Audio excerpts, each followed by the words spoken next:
Hi everyone, it's Miriam from Delicious Without Gluten, and I'm here again in my home with another recipe. I've been asked to do some tortillas.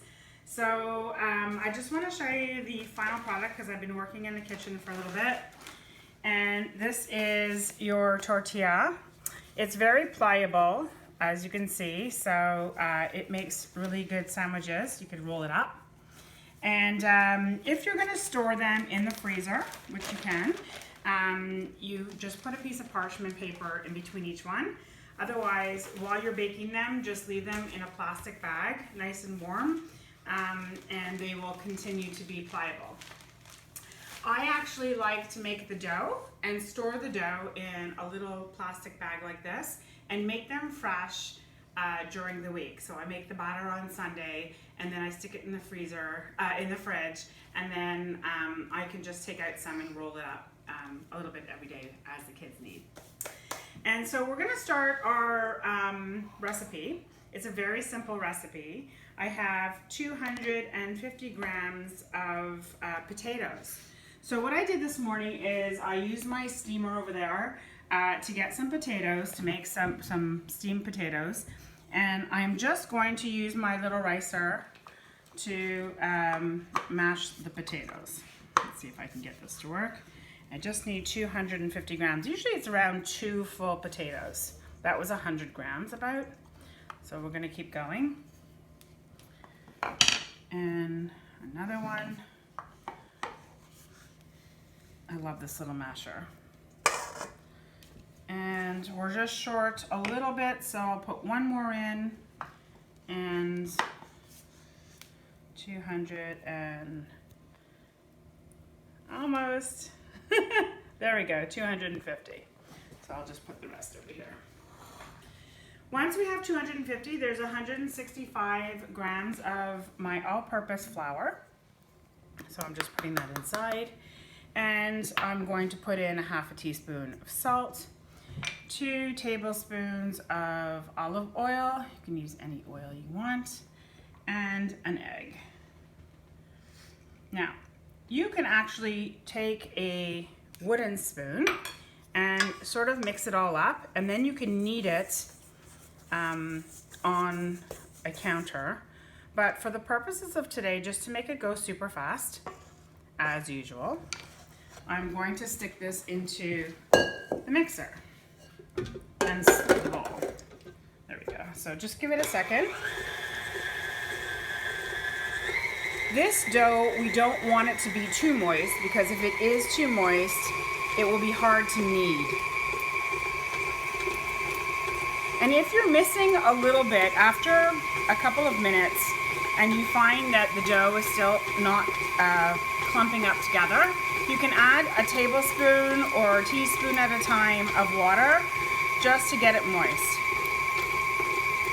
I think this is actually going to work just fine the way it is. I'm not going to add any water at all. You'll see as it comes, are you going close? I just want to show you that it sort of clumps up more and more as you get it to be kneaded. Okay? Once the clumps collect, you'll be able to make the dough. So here we go. We have the dough. It's not fully together. It's supposed to be that way.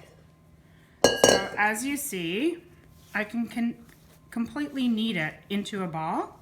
It is soft, but it's not sticky. There you go. So I would take about 100 grams. I mean, depends on how much you want to, how big you want your tortilla. I love to weigh everything because I really know where I'm at. It's around 100, so we're gonna go with this. I make it into a ball and add a little bit of all-purpose flour. So let me just get rid of all this. And not too much flour, because if you use too much flour, then it will be hard to roll out. So I'm gonna take my rolling pin, here you go, and we're just going to roll it out. Sorry, it's a little bit messy already. We're gonna roll it out into a circle. It doesn't have to be a perfect circle. You can actually get a cutter and make it circular if you want, but it doesn't really matter because your sandwich will be inside, your ends will be all tucked in, and I try to get this as thin as possible with the least amount of flour possible. And if you have too much flour, what happens is it burns when it's on the pan. So I'm going to show you. I'm going to take this and I'm just going to throw it onto a very hot pan. So it's very hot. Let's see if I can get a light on here. There we go. You're going to wait until it slides a little bit and until there's a little bit of a bubble. And once it bubbles on one side, I'll sort of tell you when you see little bubbles happening here, these little bubbles.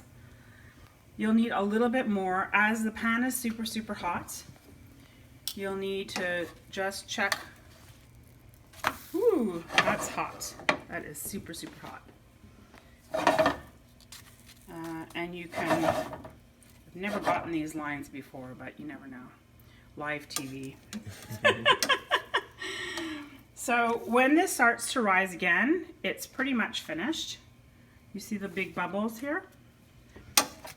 So it's fully cooked. Usually my bubbles look like that. There we go. I think I put the pan on for too hot.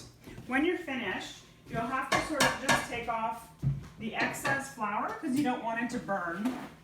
So you just sort of wipe off the pan a little bit as you go along, and then you can go and do the rest.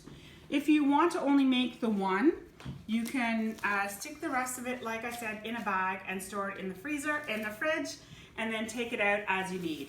And when you're finished the tortilla, you can sort of dust off the excess flour, and then it's ready to roll. That's it.